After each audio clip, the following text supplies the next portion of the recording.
At this point, what is the biggest misconception of you? What's a view or opinion that is incorrect people have about Daisy? Ooh, that's a good one. Smallz. Dang. Okay, so um, incorrect. Yeah, is it something people say it's just not true? Um, Maybe something you hear over and over again about yourself. it's a couple things. I think like some people be thinking I'm mean. Like they'll see my face like on Instagram. I'm like or they'll think I'm stuck up because on Instagram, I'm popping my shit. I'm doing what I'm doing, and then they'll meet me and they know I'm funny.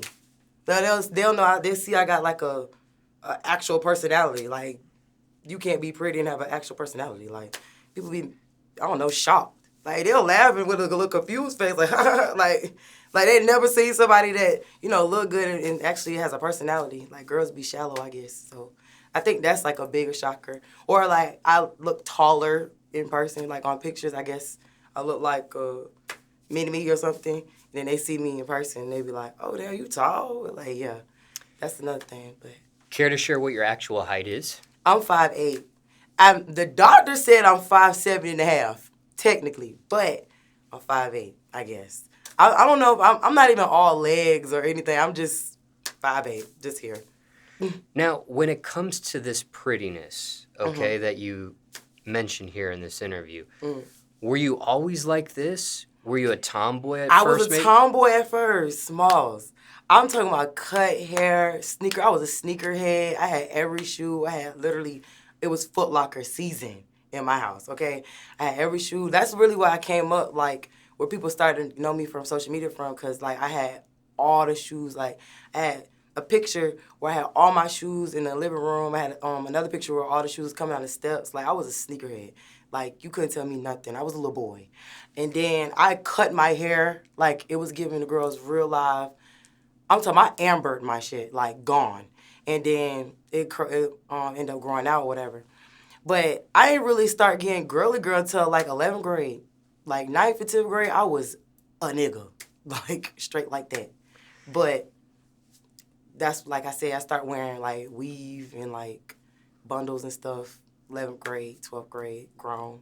But then I dipped back, dipped back in the bud a little bit with the tomboy shit, you know what I'm saying? You never get too old with the tomboy shit. But What yeah. got you to transition into being a girly girl at that time in your life? I Was it think it was just getting older, like, like niggas start feeling you more and, you just start feeling yourself and then growing into your body and all that. Like, I just started, like, just started to see a different side of me. But other than that, like I just like I said, used to mix it up a little bit more. Like it was like a transition. But what high school is this that you're referencing here that you attended at the time? I went to 3 high schools. Like, Ma, why you ain't let me have a stability, like a stable freaking life? Like, dog, I literally went to 3 high schools. I went to Kingsport in Suffolk. Shout out to the Bulldogs. Then I went to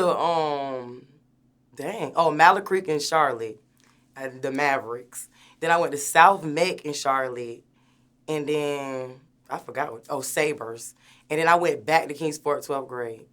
So yeah, that I went to 3. Yeah, no stability. And you graduated from that last Yeah. high school. But I'm gonna tell you something. When you don't got stability, it make you be able to meet new people easy. Like you get around people just being cool. So Now, why the different moves at each location? okay, so my mom wanted to move. Like I stayed with my grandma and my granddad, like my grandparents, and then my mom like stayed with us, and then she wanted to move to Charlotte. I didn't want to move because it wasn't really about Charlotte necessarily because I ain't know shit about Charlotte. It was more or less like just we had already was moving from like Virginia and Florida and shit like that. So I ain't really want to just keep moving. Like who the fuck wants to do that? So basically, I was just like, I don't really want to go, but I ended up going. So when we went, we stayed on like the north side of Charlotte, and then we wanted to stay somewhere nicer, so we ended up moving to the south side of Charlotte. So we ended up moving back to Virginia because some shit had went down. or whatever. But we'll probably get into that if you ask me about it. But some shit that went down, and I ended up having to go back to Virginia. And I just graduated from there. Now, there may be somebody watching this Mm, that is in a similar predicament. They got to change schools mm. maybe once, twice, three times in their life. Is there any advice? Is there, and generally speaking, because circumstances could be different for everybody, but is there any general advice when it comes to having to move and change schools? Any do's or don'ts? Anything you could think of that may help somebody out watching this that's going through maybe their first move or their second move or, something of that nature? I feel like you gonna be alright, nigga. Like, I feel like straight up, just make it, like, just get in where you fit in, where you go to school. Like, wherever you go to school, get in where you fit in. Pretty much, like, it's easy. Like, it really, like I said before, it helps you uh, meet new people and be around new people. I actually appreciate going to different schools because it made me like more known. And I guess in my case that helps me because me being an influencer or whatever, you want to be more known. So just basically just use it to your advantage. You know what I'm saying? Don't feel discouraged. Don't feel like, dang, I can't make friends or anything like that. Like, you're going to be all right. Like, just basically use it to your advantage. And you just know that more people going to know you. So that might be a good thing for you. Now, what about when it comes to being pretty? I have one more Mm, topic under that scenario there. mm. Thinking in your life, being pretty, do you think that's helped you get to where you're at this point, or do you Pretty think that's privilege is real. Like, it's real. Yes. But at the same time, it's like I feel like my personality overweighs my face card. Like, face card valid. It's gonna approve every time. But I feel like, my personality outweighs it every time. Your personality is always gonna outweigh your face. But pretty privilege is definitely a real thing. Yes, for sure. Like in the club, everywhere you get bottles for free. You gonna do what you gotta do. So, yeah, pretty favors do. Yeah. what are the cons, if there are any, though, with being pretty?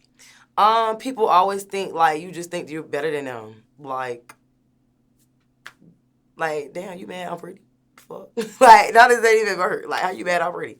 But that's just how it is. Like, that's the biggest con actually. Like, people just think like, oh, she thinks she all that. First of all, I know I'm all that, and I'm gonna act like I'm all that. That's the thing. But yeah, that's it.